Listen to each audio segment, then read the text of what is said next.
Speech writing is part of human endeavors, and though a great speech writer will also be a great person.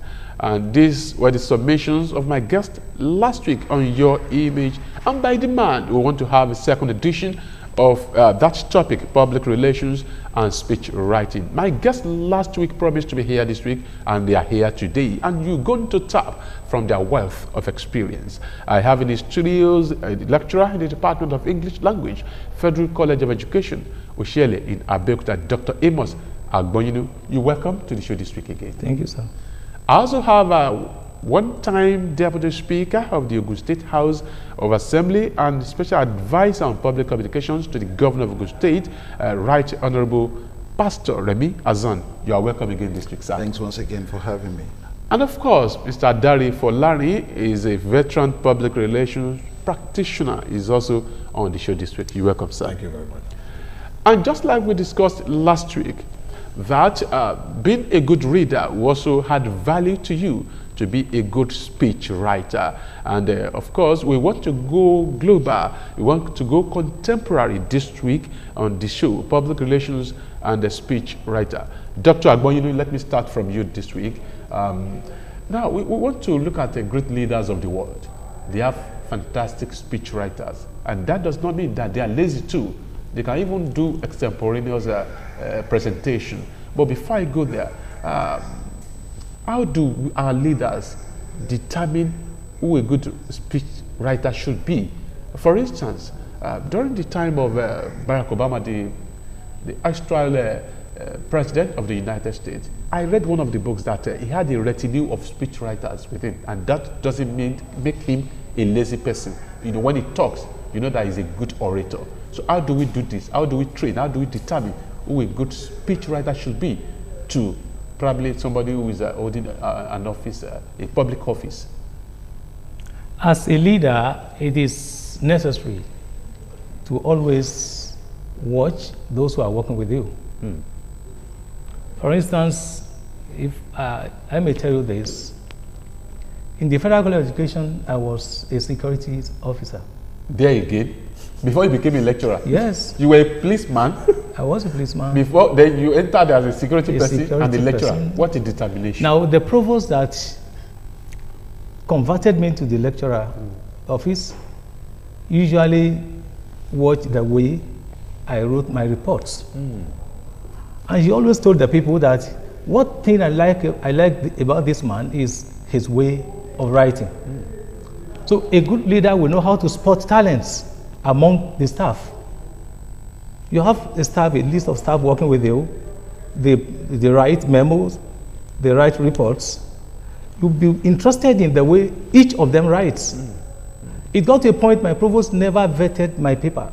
Even if there were typographical errors there, because he was so sure, he had confidence in me that this person writes. So what a leader needs is to watch those who are working with you and their potentials, and then you can go further and develop them. Wow, I love that. Fantastic. Right Honorable Remi Azan, I know you are a potential speechwriter and a good public speaker.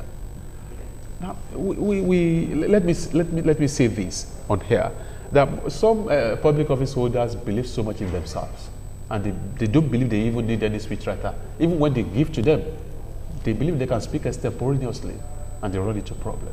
What do you think is the missing link here? Do you mean they don't trust those who write speech for them, or they are overconfident of themselves?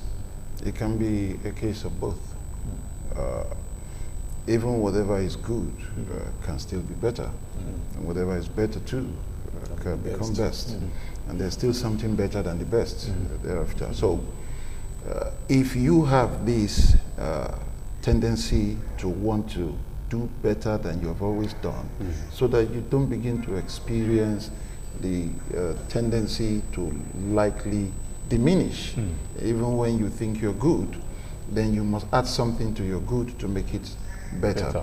Therefore, those who are working with you, to start with, before you brought them in, you must have been convinced that these ones can add value to this aspect of my duty, post and assignment. So if you have brought them in, letting them remain idle is not even good for their own professional growth. So that nonsense that you probably have at the back of your mind that they have, there is still sense in it. Take that sense and add to the much that you have, and go and be the better leader out there that you should be.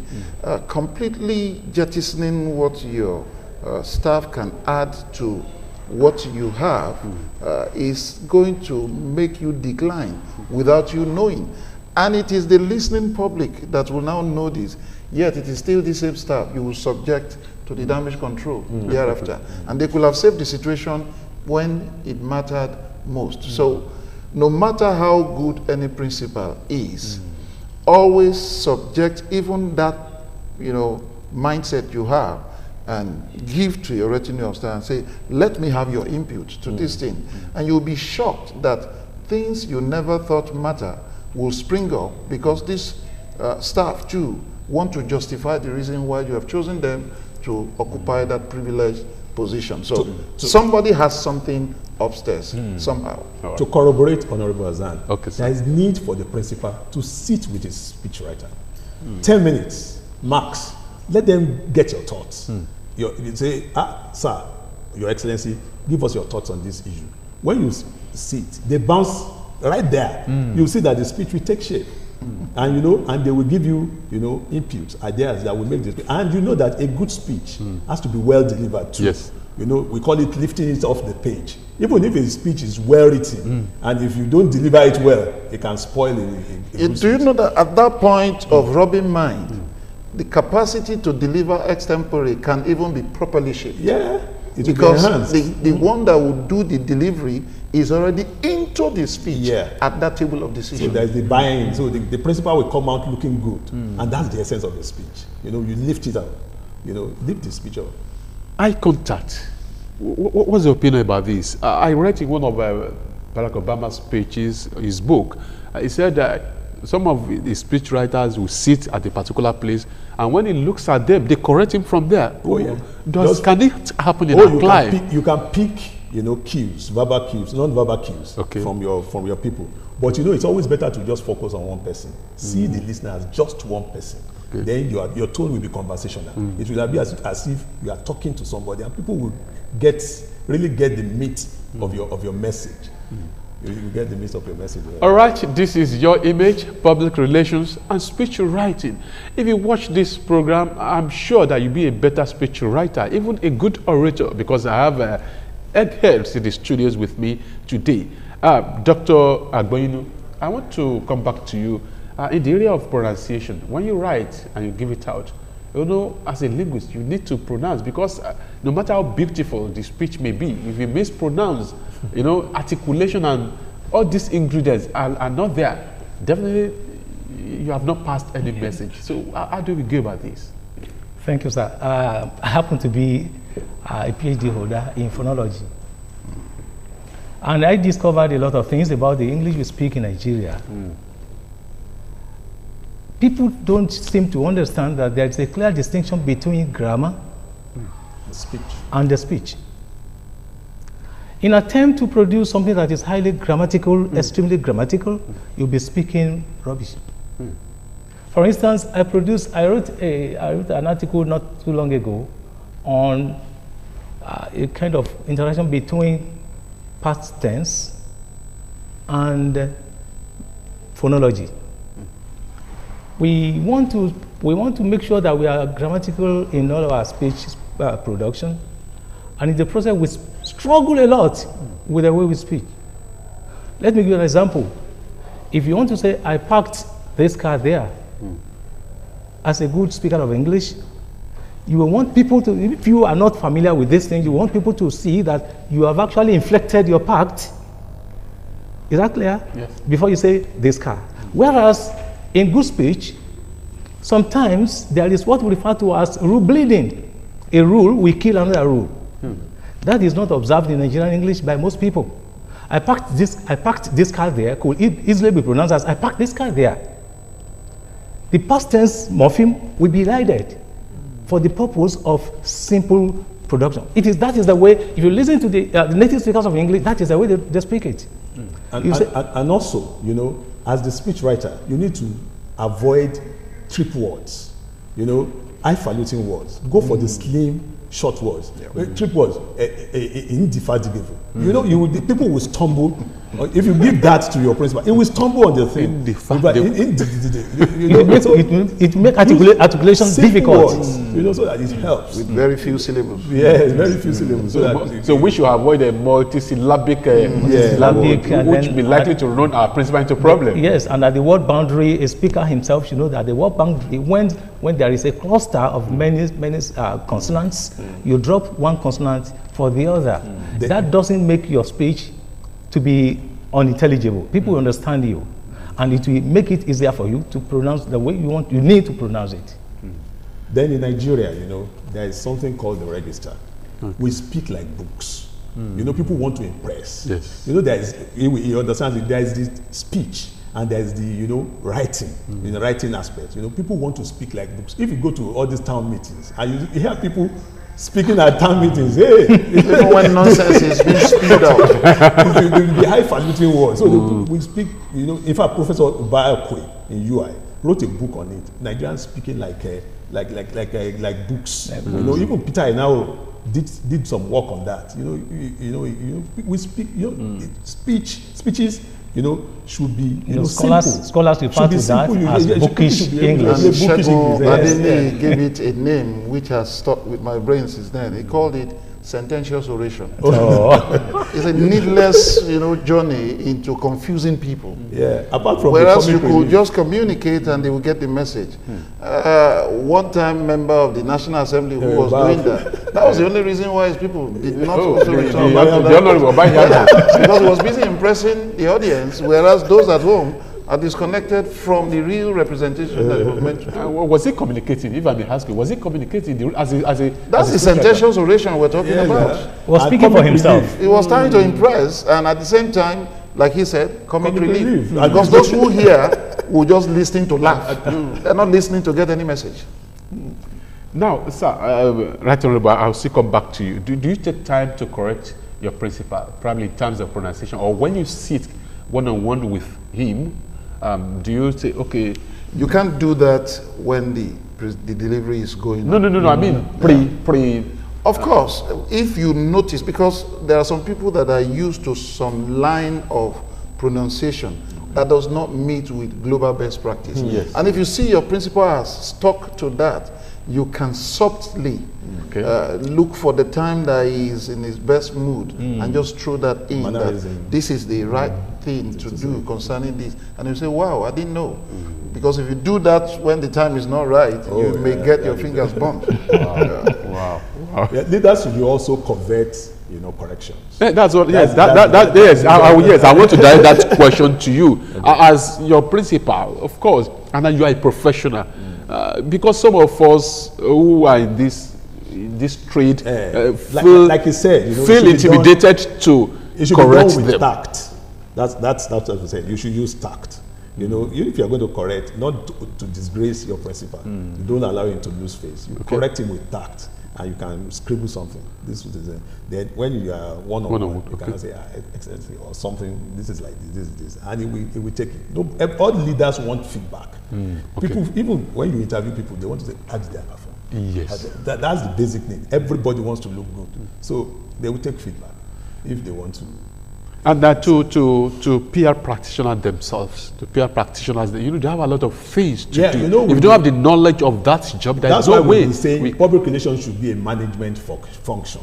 But unfortunately, it is not. Well, we are getting there. Okay. People are getting to respect PR practitioners. You know, you should sit there. You should have a front row seat. You shouldn't have a back row seat.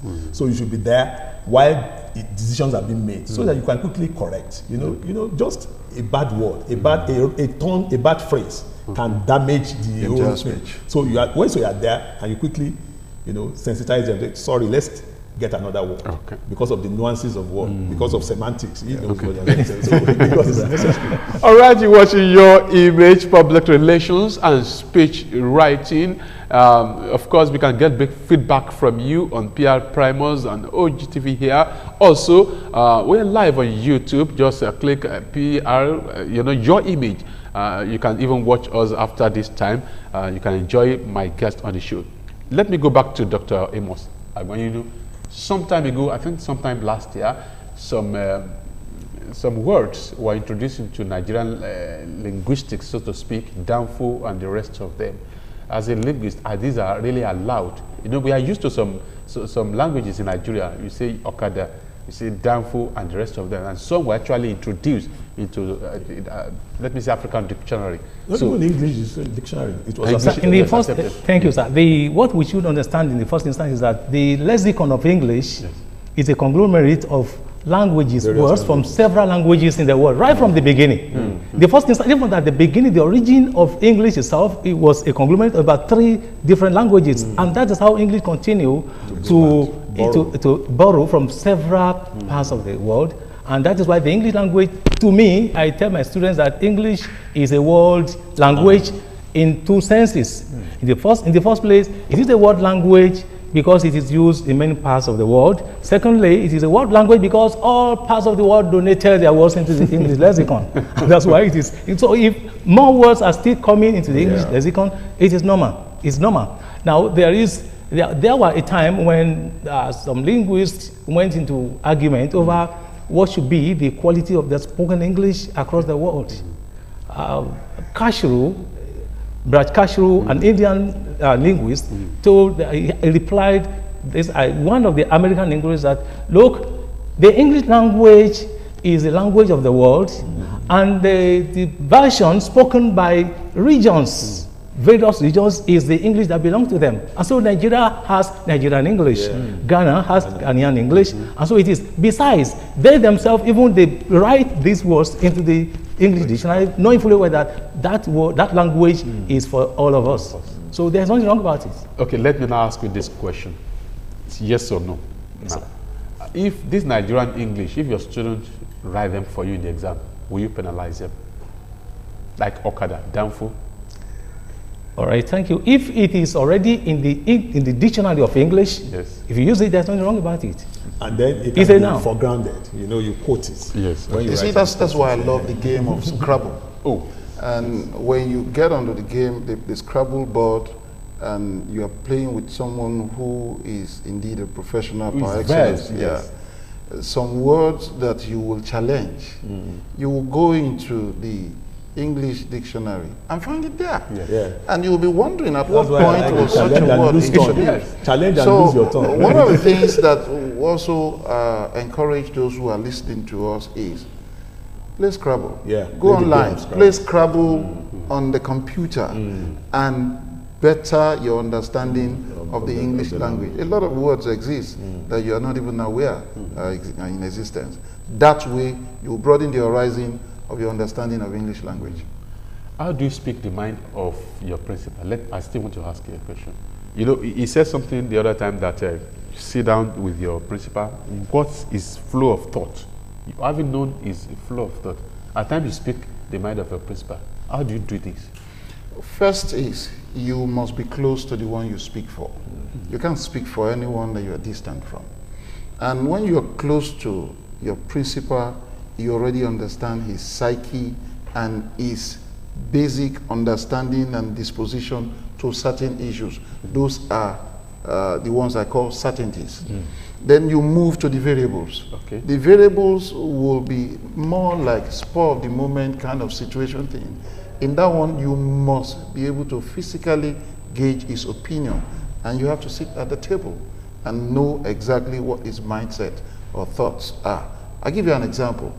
Last year, in the course of the COVID pandemic, there was a controversy that arose concerning the issue of children from government-owned school having COVID test free, and those from private school having to pay for the COVID test and what have you.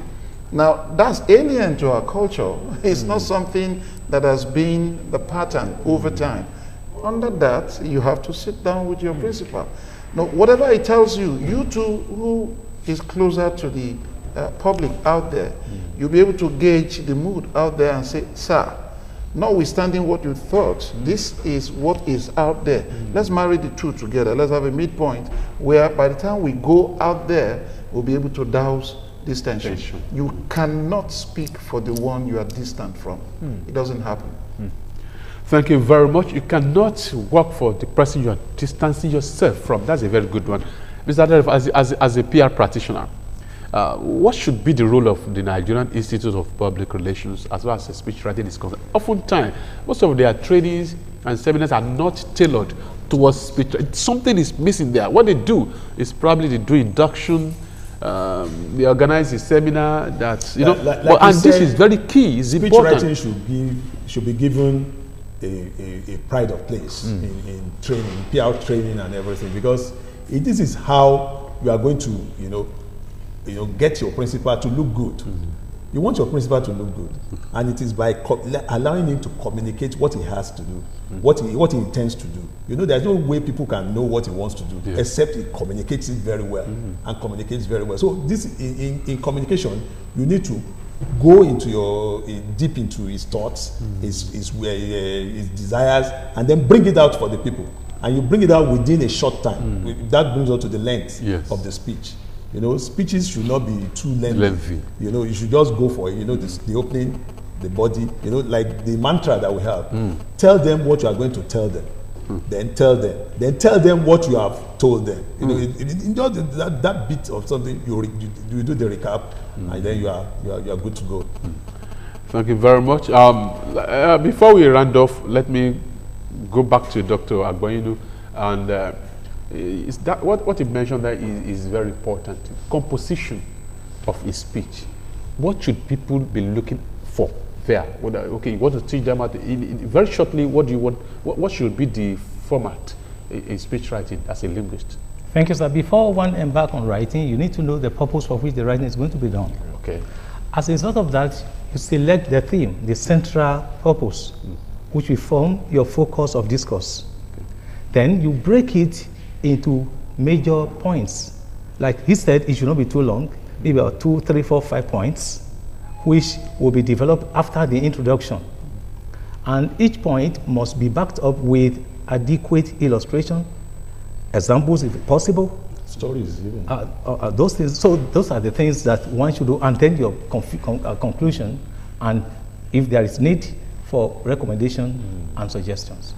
Right Honorable Remi Azan, I want to ask you a very personal question. Have you felt back at a particular point in time when you wrote a speech and your principal, you know, discarded it and he didn't even use it at all and they just spoke extempo? Ethically speaking, you are not trained to be too passionate about your opinion, but at least it will be on record that you came in when it mattered. It's just that your opinion at that time didn't matter. A very quick one before we round off. The final message to our audience. Well, speech writing is fantastic, and it's a way that we tend to make our principals look good. So it's something I want to urge our PR practitioners to continue to read. You know, to continue to read, to better the last speech that you wrote. You know, it's because, like you said, good must be better and better must be best. Right, Honorable, a very quick one. Well, to those who have not yet imbibed the culture of reading, that is the foundation. Desiring to be a good speechwriter or a good public communicator doesn't come accidentally. You just must pay the price. Read to lead. And finally, Dr. Agbayinu. Well, I would rather want to speak about presentation of speech for the fact that if you have written a very good speech and it is not properly presented, there will be a problem. So, for one to present a good speech, you must present yourself to the audience first. You may start with an anecdote that will draw their heart to you so that you carry them along. And sometimes you may need to introduce code switching, because we don't have to be rigid about the use of English language in some situations, depending on the community you are interacting with.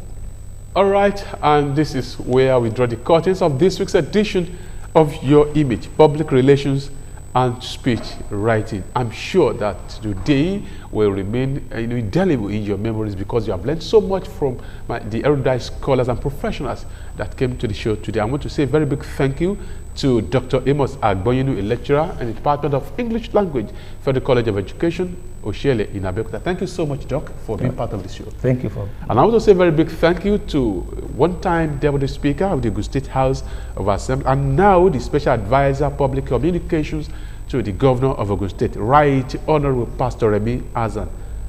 Thank you so much, sir. Thanks for having me. And Mr. Dari Folani is part of us. He's a veteran. Thank you so much. Always a pleasure. Thank you very much. Until we meet next week, God willing, you are the brand people look for when you make a good speech. So learn how to be a good speech, right? Until we meet next week, God willing, God bless you.